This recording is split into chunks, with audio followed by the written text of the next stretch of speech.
Bonjour et bienvenue aujourd'hui au salon Vivatech. Derrière moi, il y a le stand du ministère des Armées. Et en particulier, ce qui nous intéresse aujourd'hui, c'est la direction de l'armement avec le projet Centurion. C'est le combattant du futur, plus connecté, mieux protégé, avec des systèmes qui permettent de détecter les drones autour de lui. On va vous détailler ça.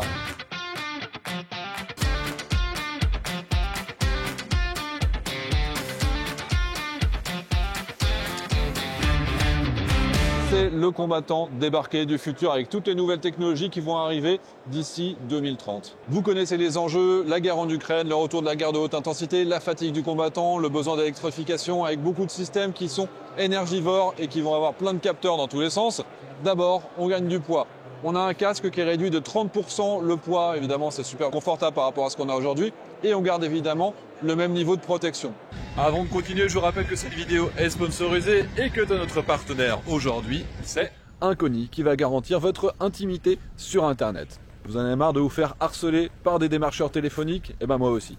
Et vous savez pourquoi ils vous ont trouvé? Probablement que vous êtes dans ce qu'on appelle des bases de données, les data brokers. Les data brokers, c'est des sociétés absolument gigantesques, il y en a plus de 4000 dans le monde. Elles vont collecter des informations sur vous, avec ou sans votre consentement. Donc heureusement, la loi européenne permet de faire supprimer ces informations, sauf que vous ne savez pas dans quelle base de données vous vous trouvez. Et c'est là qu'Inconi intervient. Ils vont aller vérifier dans toutes ces milliers de bases de données, ils vont faire un travail gigantesque en termes d'administratif, ça vous fait gagner des dizaines et des centaines d'heures, et ensuite ils vont exiger la suppression de toutes vos informations. Moi quand je me suis inscrit sur Inconi il y a plus d'un an, j'étais dans plus de 80 bases de données. Aujourd'hui, ils ont réussi à m'en faire disparaître, mais ils continuent toujours à avoir d'autres bases qui récupèrent mes informations, et c'est pour ça que le travail continue avec eux. Donc vous aussi, retrouvez votre intimité sur Internet en suivant le lien en commentaire de cette vidéo, inconi.com/titelman. En plus, en ce moment, il y a une super promo. Allez, on retourne à notre vidéo. Il y a beaucoup de questions autour de notre positionnement. C'est-à-dire qu'on va être en déni de GPS, GNSS plus précisément, c'est-à-dire GPS plus tous les autres systèmes, Baidu et Galileo. Et pour contourner ces systèmes, on va avoir par exemple sur le casque, un système qui est développé par Safran, des casques qui vont avoir ce qu'on appelle le CRPA. C'est-à-dire plutôt que de capter tous les environnements qui correspondent au flux de données GPS, on va avoir des angles qui sont beaucoup plus réduits et qui permettent d'intercepter uniquement un ou deux satellites et donc ça améliore le positionnement. Mais en plus, sur la cheville, vous avez une sorte de podomètre, c'est-à-dire qu'il va compter les pas et ça c'est un système qui permet d'avoir un positionnement qui est ultra précis parce qu'en fonction de la taille des enjambées, comment est-ce qu'on va monter, y compris en intérieur quand on est dans un bâtiment, ça va vous permettre d'avoir un positionnement qui est toujours fiable et qui va se compléter évidemment avec les autres capteurs qu'on a autour de nous. Ensuite, on a tout ce qui est autour du casque, c'est-à-dire qu'il y a différents types d'équipements qui vont s'accumuler les uns dans les autres. D'abord, vous allez avoir des jumelles qui sont intelligentes. Les jumelles de vision nocturne, ça permet évidemment de voir la nuit comme aujourd'hui, sauf qu'on va avoir une accumulation d'intelligence qui sont à bord et notamment un positionnement, des informations sur la situation autour de nous. C'est-à-dire qu'on a vraiment une situation tactique qui va s'améliorer. Vous avez aussi les lunettes de soleil.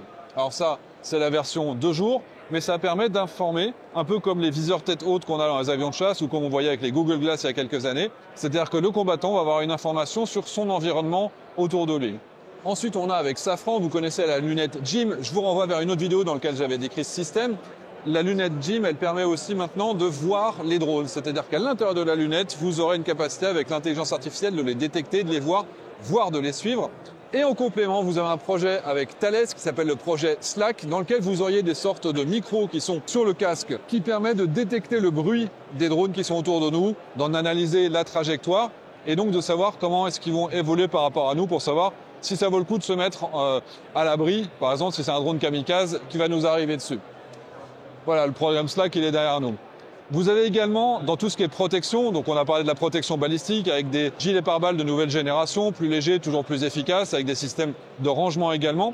Mais également, on travaille sur le camouflage, avec en particulier un camouflage adaptatif. De jour, on va rester sur des kakis classiques. Par contre, la nuit, ça pourrait évoluer pour avoir des couleurs qui deviendraient plus sombres pour passer inaperçu.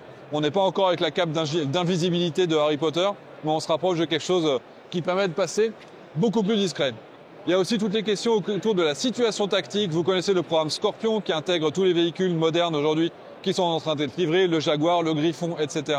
Même les anciens, le VBCI, la MX-10 vont être connectés, mais le soldat lui aussi. Et c'est un programme qu'on s'appelle le SICS, c'est-à-dire c'est un système d'information. Il est tout petit, il se met sur la main, ça c'est déjà quasiment opérationnel aujourd'hui. Ça permet d'intégrer le soldat dans son environnement tactique. Il connaît par exemple la position des drones et tout ce qui est autour de lui. Je parle de drones.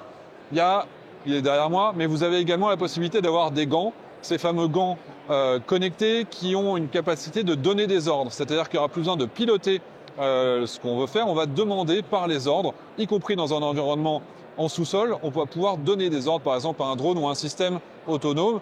Et ça, je crois que c'est Safran qui travaille dessus.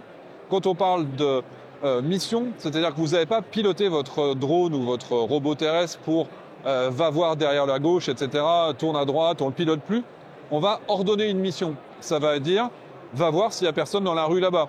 Ça va dire, je vais rentrer dans une pièce, va voir par l'autre côté par la fenêtre s'il n'y a personne dans cette pièce. Donc on pilote, on donne un ordre sur une mission, on ne pilote plus directement le robot tel qu'on pouvait le faire par le passé.